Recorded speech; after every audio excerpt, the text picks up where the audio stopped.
Rambam,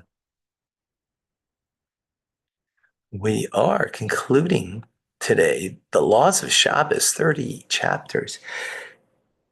Excuse me. Okay, let's go for it.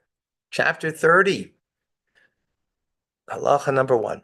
There are four dimensions to the observance of Shabbos, two originating the scriptural law, biblical, and two originating the words of our sages, which are given exposition by the prophets, right? Two dimensions originating the scriptural law are the commandments of remember. Zachor, to remember. Zachor is Yom Shabbos, right? Remember the Shabbos day. That's in the Ten Commandments. Uh, that's the first time. First time the Ten Commandments, and the second time it says Shamar, observe the Shabbos. So two dimensions given in the exposition. The prophets are honor, kavod Shabbos, and tainug Shabbos, oinig, pleasure. As it says in Isaiah, you shall call the Shabbos a delight, sanctifying unto the God and honored. Let me just 1 second.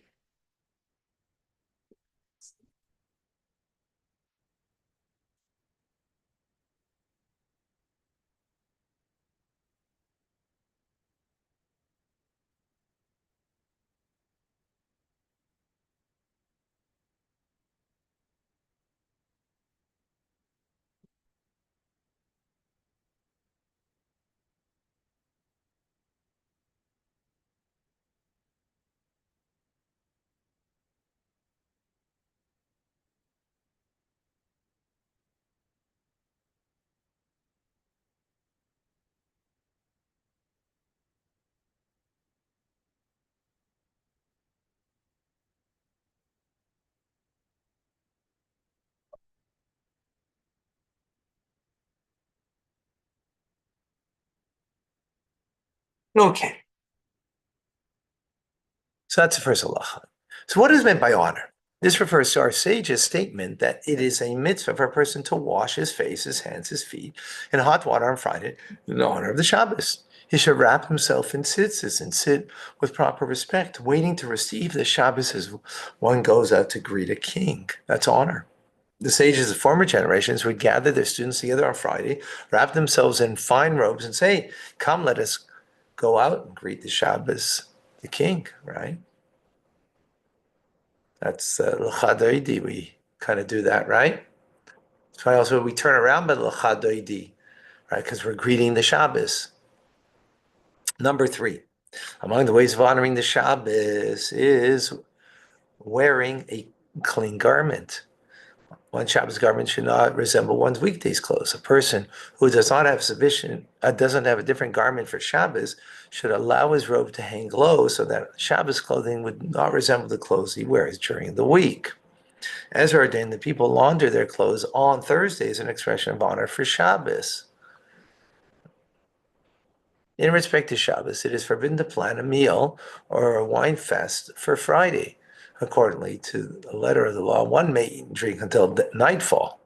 Nevertheless, as an expression of honor for the Shabbos, a person should refrain from planning a meal from mid-afternoon onwards so that he will enter Shabbos with an appetite.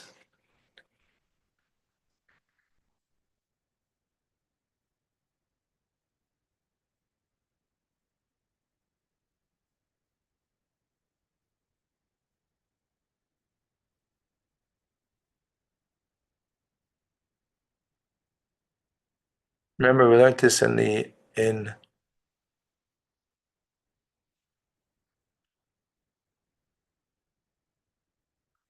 we learned this in the Talmud course, decoding the Talmud. We quoted from the Mishnah, or the Brisa rather. Okay. A person should prepare his table on Friday, even if he is to partake only of an amount of food equivalent to the size of an olive. Similarly, a person should prepare his table on Saturday night, even if he will partake only in an amount of food equivalent to the size of an olive. Right? In other words, the minimum amount is called the kazayas, right? In this manner, he shows respect for Shabbos when it enters and when it departs. One should prepare one's house while it's still day, as an expression of the respect for Shabbos. There should be a lamp burning, a table prepared with food to eat, and a couch decking with spreads. All of these are expressions of honor for the Shabbos. Even a very important person who is unaccustomed to buying items at the marketplace or doing housework is required to perform tasks to prepare by himself for the Shabbos. This is an expression of his own personal honor. Right. So, and I know this is something common to, it's not that the house should be clean, but you should clean the house, right? Or whatever. Sorry. No, yeah, it doesn't mean you could have someone who you hire to clean the house, but you need to participate in some manner in an active role of doing something that's honorable for Shabbos, right? You don't have to, you don't have to sweep the floors. You could do it that way. Or you could do some dishes, or you could do whatever, right?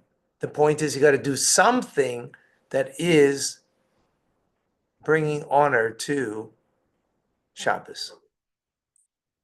So there are many options to choose from. Yeah, many options to choose from.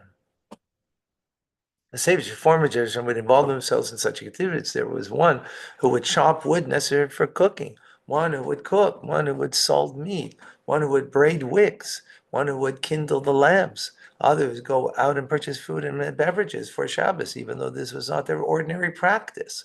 We're talking about sages. We're talking about, very, you know, great holy people that they don't need to do that kind of stuff. They can get other people to do it. Yet, for the honor of Shabbos, they involve themselves in these kind of activity. The more one involves himself in such activities, the more praiseworthy it is. Okay? So that's honor of Shabbos, right? What does it mean to have Einig Shabbos, the light of Shabbos? It refers to a statement that a person must prepare a particularly sumptuous dish and a pleasantly flavored beverage for Shabbos.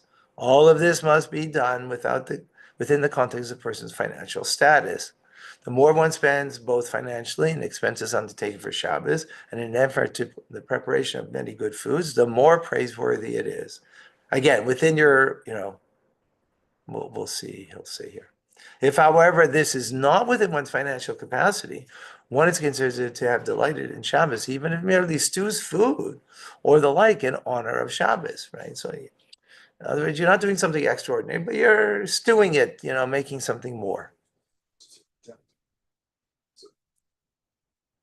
Well, it's not just intent, it is intent that you're bringing pleasure to the day, right? So if you are in a category that you cannot afford to go buy, 10 different salads, to buy or make 10 different salads on your table, you can only afford one. Okay, so just one, right? Do that extra special.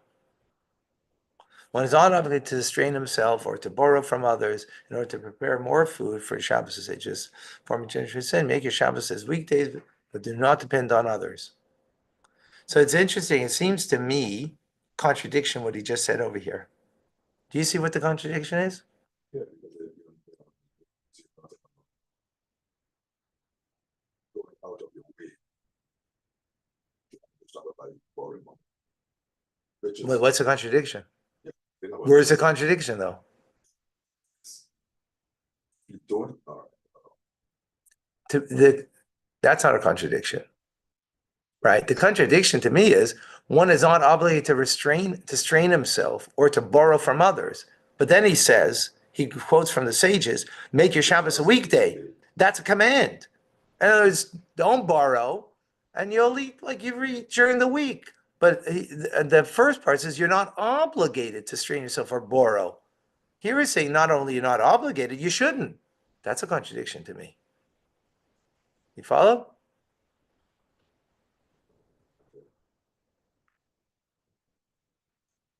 Let's see if there's an explanation.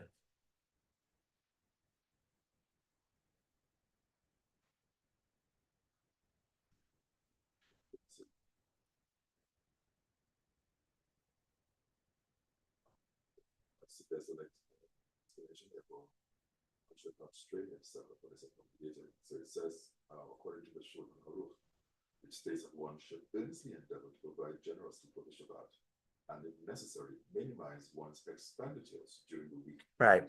Okay, that I get.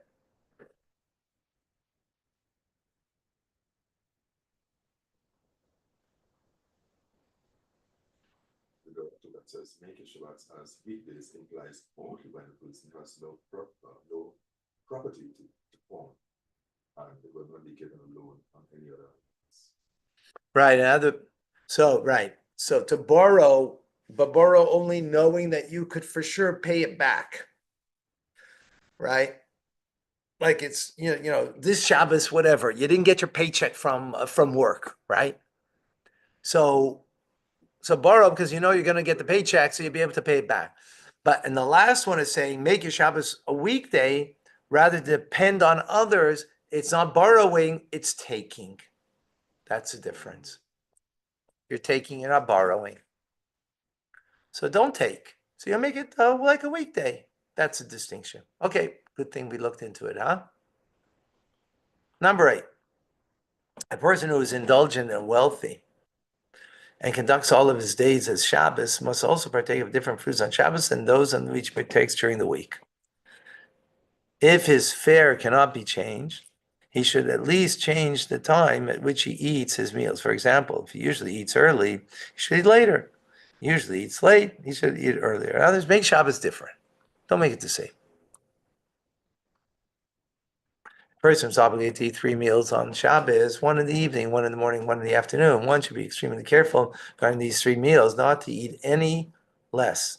Even a poor man who derives his livelihood from charity should eat 3 meals on Shabbos. Nevertheless, a person who is sick from overeating or who fasts constantly is not obligated to partake of 3 meals.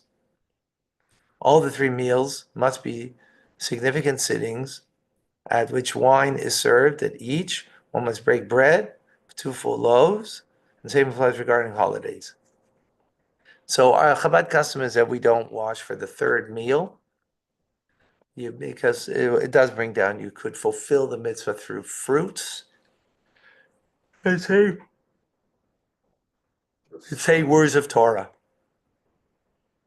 Eating meat and drinking wine on Shabbos is a form of pleasure for a person, provided this is within his financial capacity. On Shabbos and holidays, a significant meal at which wine is served is forbidden to be scheduled for the time the house of study is in session.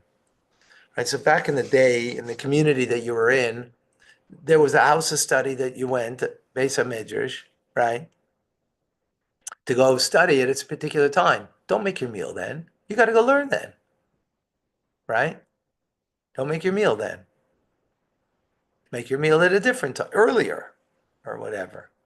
It said the practice of the righteous of the former generation would be as follows. A person would recite morning service and Musaf in synagogue. Afterwards, he'd return home, partake of the second meal, Shabbos meal. He would then proceed to the house of study, read from the written law, and study the oral law until afternoon, at which time he would recite the afternoon service.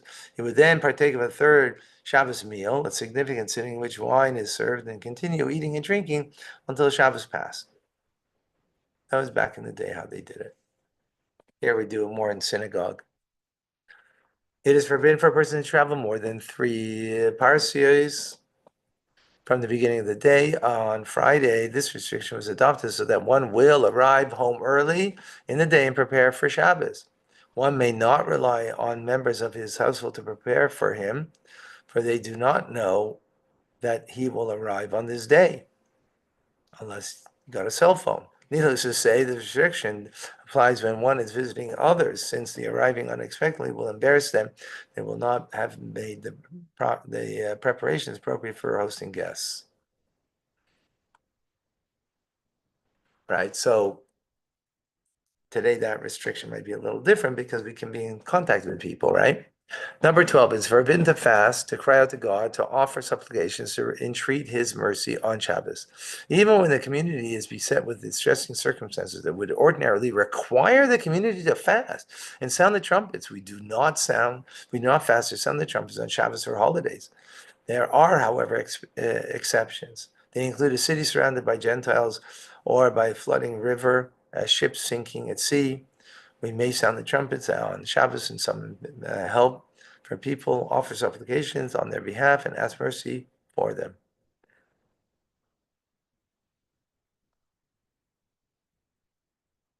We do not lay siege on Gentile cities less than 3 days before Shabbos, so that their minds of the warriors will become settled and they will not be agitated and preoccupied on Shabbos. Right? Preoccupied with war. We don't want that. For this reason, one may not set sail on a ship less than 3 days before Shabbos, so that his mind will be settled before Shabbos and will not suffer excessive discomfort. Back in the day, when you traveled, you didn't know what's going to be. For the sake of a mitzvah, however, one may set out to sea journey even on Friday. He should enter into an agreement with the ship. The ship interrupted its journey on Shabbos. If, however, the agreement is not kept, is not of consequence, because it shouldn't be he's journeying for you on Shabbos. But right, from Tyre to Sidon and the like, one may set out on Friday, even if the journey concerns its personal affairs, because they're close enough, right? It's not that distant. In places where it's necessary, where it's customary not to set out a sea journey on Friday at all, one should refrain from traveling. Sexual relations are considered a dimension of Shabbos pleasure. Therefore, tolerant scholars who are healthy set aside Friday night as a night to fulfill their conjugal duties. At the outset, it is permitted to engage in sexual relations with a virgin on Shabbos. It is not forbidden because of creating a wound, nor because of the pain the woman feels. 15, the observance of Shabbos and the prohibition against worshiping of false deities are each equivalent to the observance of all the mitzvahs of the Torah. The Shabbos is an eternal sign between the Holy One, blessed be He, and the Jewish people and us, right? For this reason, anyone who transgresses other mitzvahs is considered to be one of the wicked of Israel, but a person who violates Shabbos is considered to be an idolater. Both of them are considered to be equivalent to Gentiles in this regard, meaning like a non-Jew in regard to Shabbos observant, they're not keeping Shabbos. Not considered like a non-Jew, period, but in this regard, there's halachic ramifications to that, which therefore a prophet praises Shabbos observance, saying, happy is the man who does the following, and the mortal who holds fast to it, who keeps Shabbos without desecrating it. It's explicitly stated in the prophetic tradition that whoever observes the Shabbos according to the law and honors it and delights in it according to the ability will receive reward in this world, in addition to reward that is preserved in the world to come. As it states, you shall delight in God. I will cause you to ride on high places on earth, and I will nourish you, the heritage of Jacob, your ancestor. Thus has the mouth of God spoken. Hilchas Shabbos. Chapter 1 of Eruvin. The laws of Eruvin contain a positive commandment of rabbinic origin only. It is included in the reckoning. It's not included in the 618 mitzvahs. Mitzvahs explained in the chapters that follow. According to the scriptural law, when there are several neighbors dwelling in a courtyard, each of them is a private home, they are all permitted to carry within the entire courtyard. From the homes to the courtyard, from the courtyard to the homes, because the entire courtyard is a private domain. It's permitted to carry within it in its entirety. Similarly, regarding the lane, it has a pole position at its entrance and a beam position above it. All the inhabitants in the lane are permitted to carry in the entire lane. And from the courtyard to the lane, and from the lane to the courtyard, and from the entire lane to the private domain. Similarly, all of the area of the city that is surrounded in a wall, the 10 handbreadths high, and the gates are locked at night, it's a private domain by scriptural law. Nevertheless, the rabbis decreed it is forbidden for neighbors to carry within the private domain that is divided into different dwellings. So, right, they used to have in a courtyard, everybody shared the courtyard. So you had, let's say, 6 homes. So then that's all private, biblically. Rabbis came and said, no, sorry, it's considered different dwellings.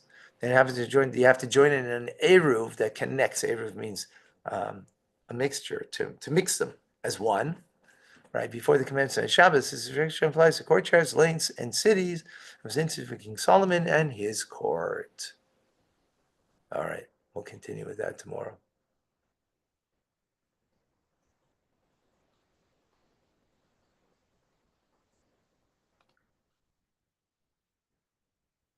All right. Beautiful. All right, folks.